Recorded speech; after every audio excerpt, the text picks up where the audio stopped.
दोस्तों, प्रधानमंत्री मोदी ने 6 जून को दुनिया के सबसे ऊंचे रेलवे पुल चेनाब ब्रिज का इनॉग्रेशन किया। इंजीनियरिंग मार्वल और स्ट्रॉन्ग पॉलिटिकल विल की निशानी ये ब्रिज जम्मू को भारत से जोड़ने में मदद करेगा। इस ब्रिज से भारत की हिमालयी सीमा भी मजबूत होगी, जिसके चलते पाकिस्तान और चीन बौखलाए हुए हैं। पहलगाम आतंकवादी हमले के बाद जम्मू को मिली ये सौगात बहुत कुछ कह रही है। ब्रिज के इनॉग्रेशन के साथ प्रधानमंत्री मोदी ने यहाँ पर तिरंगा भी लहराया। हाँ, सोशल मीडिया पर एक इकोसिस्टम इसे फोटो ओपी और शो ऑफ करार दे रहा है, पर समझने वाले समझ गए हैं कि ये शो ऑफ क्यों जरूरी है। 90 के दशक में आतंकवादियों को ये बताने के लिए कि जम्मू कश्मीर हमारा है, पीएम मोदी एकता यात्रा करके पहुंचे थे और लाल चौक पर तिरंगा फहराया था। आज पहलगाम हमले से आतंकवादियों ने एक बार फिर घाटी पर हमला किया है, तो पीएम मोदी तिरंगे के साथ वही संदेश दे रहे हैं कि जम्मू कश्मीर भारत का अटूट अंग है। चेनाब ब्रिज पर तिरंगा लहराकर प्रधानमंत्री मोदी ने बता दिया है कि ना तो जम्मू कश्मीर में तिरंगा बंद हुआ है और ना ही विकास।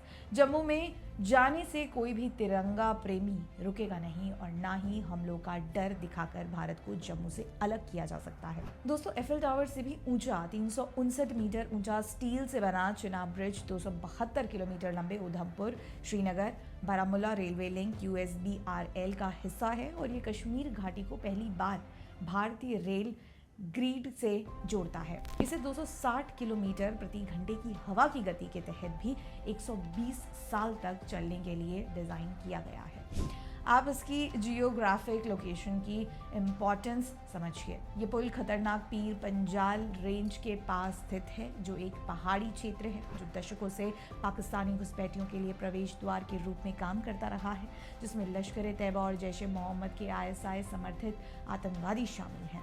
पुंछ और राजौरी से लेकर पहलगाम के पास के हरे भरे जंगलों तक इस रास्ते के कारण देश के इतिहास के कुछ सबसे खतरनाक आतंकी हमले देखे हैं। पर अब चेनाब और अंजी पुलों के पूरा हो जाने और घाटी में साल भर भारत के सशस्त्र बलों के लिए पहुंच अधिक हो जाने के कारण ये घुसपैठ गलियारा खत्म होने के रास्ते पर है।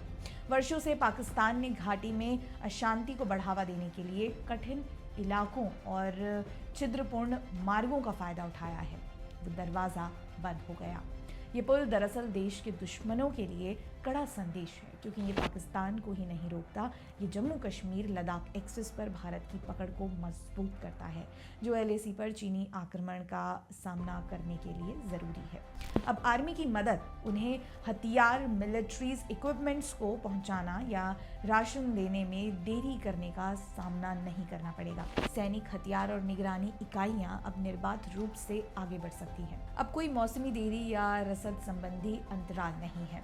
मिलिट्री एक्सपर्ट्स इसको चेनाब चक्रव्यूह बुलाते हैं, क्योंकि कनेक्टिविटी के साथ ही ये जियो स्ट्रैटेजिक योजना से जुड़ा है। 24/7 निगरानी कैमरों, एंटी करोजन टेक्नोलॉजीज और ब्लास्ट रेजिस्टेंट मटेरियल्स के साथ ये पुल 8.0 तीव्रता के भूकंप और यहाँ तक कि आतंकवादी बमबारी के प्रयासों को भी झेलने के लिए बनाया गया है। क्षेत्र में तैनात भारतीय सेना के एक वरिष्ठ अधिकारी ने कहा, उन्होंने धर्म और आतंक का इस्तेमाल करके हमें विभाजित करने की कोशिश की। हम स्टील, दृढ़ संकल्प और रेलवे के साथ जवाब दे रहे हैं। यही कारण है कि पीएम मोदी का यहाँ तिरंगा लहराना सिर्फ ब्रिज के इनॉग्रेशन के लिए नहीं, बल्कि जम्मू कश्मीर पर नजर रखने वाली ताकतों को कड़ा संदेश है। ये संदेश है कि भारत ने अपने हिस्से जम्मू कश्मीर को अभी अकेला नहीं छोड़ा है। चेनाब ब्रिज पर आपके क्या विचार हैं, हमें ज़रूर शेयर करें और हमें फॉलो करना ना भूलें। जय हिंद।